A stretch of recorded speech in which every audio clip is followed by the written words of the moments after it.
Hi everybody, thank you for tuning in to watch this video. We're going to talk about using different indices to conclude a value opinion. I'm Tim Andersen, the Appraiser's Advocate, with another video on the various aspects of real estate appraisal and to mentor you on the stuff they neglected to tell you in appraisal school. If you need to get in touch with me, here's my information. Please get in touch. In this video, we talk about the stuff at the end of the appraisal process. You've got a value from 2 or 3 approaches, but what to do to get down to the final number other than just guess? That's what we cover in this video. Again, if you need to get in touch with me, please do. Here's the information. Now, while you're at it, before we get started, you're staring at the screen, please hit those like and subscribe buttons on the bottom right of your screen. I'll like it if you subscribe, and you'll like getting notifications of new videos when they come out. Thanks. So let's get to it. So we're going to talk about what it's worth and how we can know what it's worth. And we're going to do this by going over 4 complete analyses to help you answer these 2 questions, and they're all on one spreadsheet. No matter how much science goes into your appraisal, really, how do you know what the property is worth? Arriving at the final value conclusion is still an art. It's an art in that it's a judgment call. To some extent, your experience does come into play, and my creative diddling worksheet has 4 indices to help you complement your experience with competency, objectivity, independence, and impartiality. That's how we want to arrive at the value conclusion, right? So let's go to the worksheet to see how using the creative diddling worksheet will help you starting literally tomorrow. Now, before we get started, we're making some assumptions. Even though later on in the presentation, I'm going to talk about a contract, you don't have to have one to use the creative diddling worksheet. So we're assuming there's no contract to measure. You've got to have pretty much a minimum of 5 sales, ideally more. Otherwise, the data are not going to tell you that much. So you need at least 5 sales, and 7 would be better. We're not going to talk about adjustment protocols because we're assuming here that you're dealing with the adjusted prices of the comps, not the gross prices. This means you're already happy with your adjustments.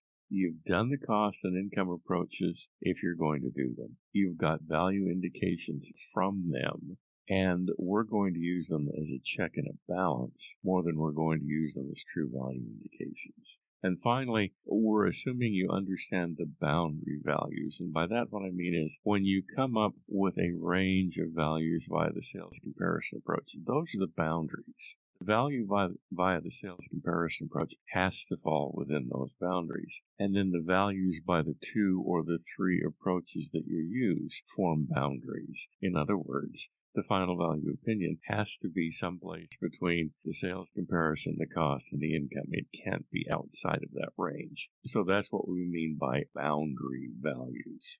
Now, there's a lot of information on this slide, so let me explain it. First of all, we're looking at the sales comparison approach in this slide and the next few slides. We're looking specifically at the adjusted sales prices. Since you have an adjusted sales price for each of your 5 or 7 or 9 comps or whatever, we're at the end of the appraisal process. The only datum we are not looking at here is the contract, and we'll do that later. We've assumed there isn't one, but at the end, I'll show you how to weight that in your final analysis. This slide highlights the adjusted sales prices for a purpose. That highlights in purple. That purpose is that when we're done, the value opinion via this approach will have to fall within this range. If it doesn't, you've got a math error someplace. And note that weights must always sum to 100%. This index is the gross adjustment ratio, or the GAR. Its rationale is that the sales with the lowest gross adjustments merit the most weight, since, therefore, they are most like the subject. Therefore, those sales with the lowest GARs get the most weight. Here, sales 4 and 5 have the lowest GARs, therefore they get the most weight, 30%. It's that simple. Are the weights you provide speculative? To some extent, yes, but that's why we're not going to conclude a value via a single index. We're going to use 4. So, via these weightings alone, the data indicate a value of $361,500. We'll see this again.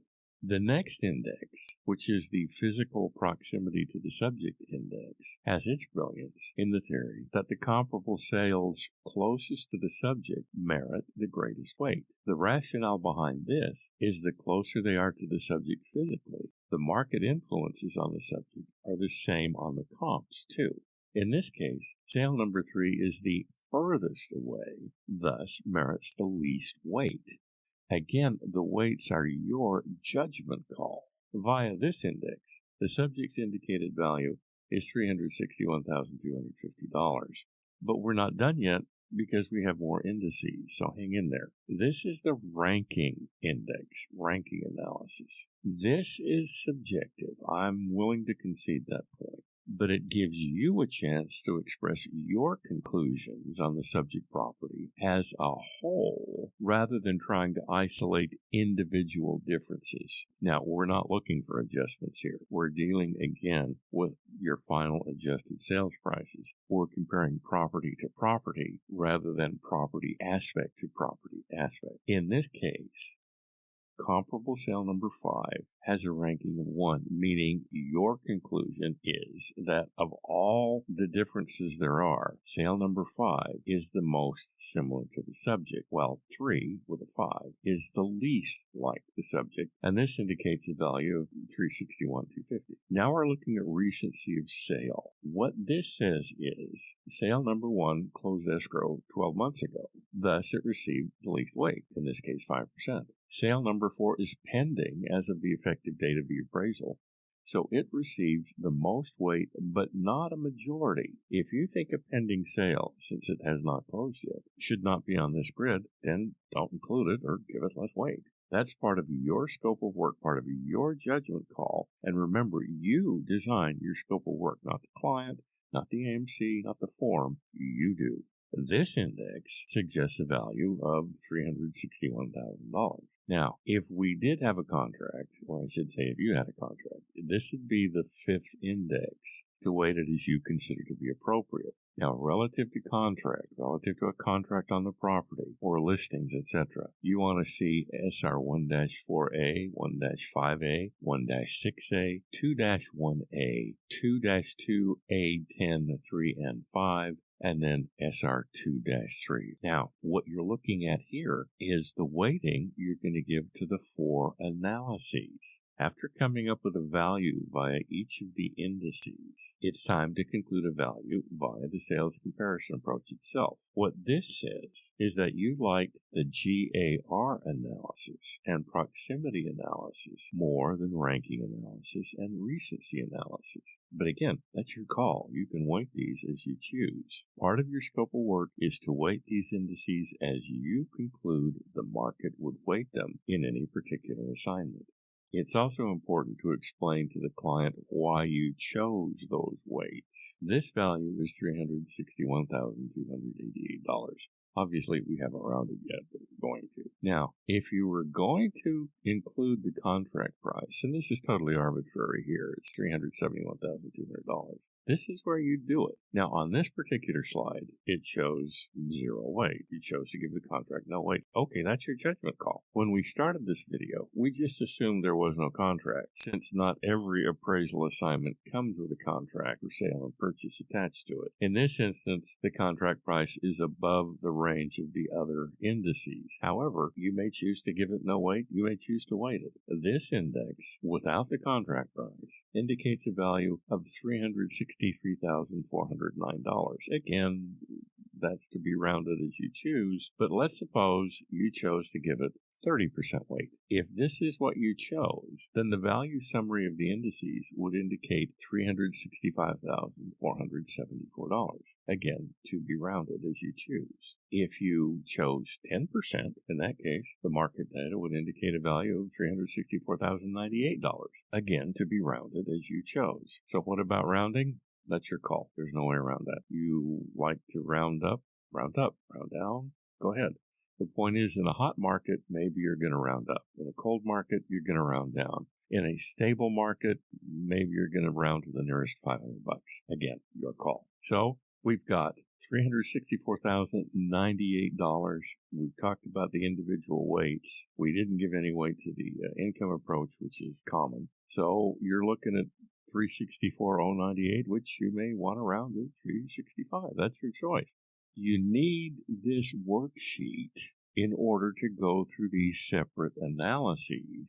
And as you go through these separate analyses, as you maintain these separate analyses in the work file, as you refer to these separate analyses in your appraisal report, it becomes clear that you did not base your value on one solo indication of value. You based your opinion of value on the indices available in the market. Now, again, this is available for $50. Send me $50. I'll send you a copy of the worksheet. But here's the point.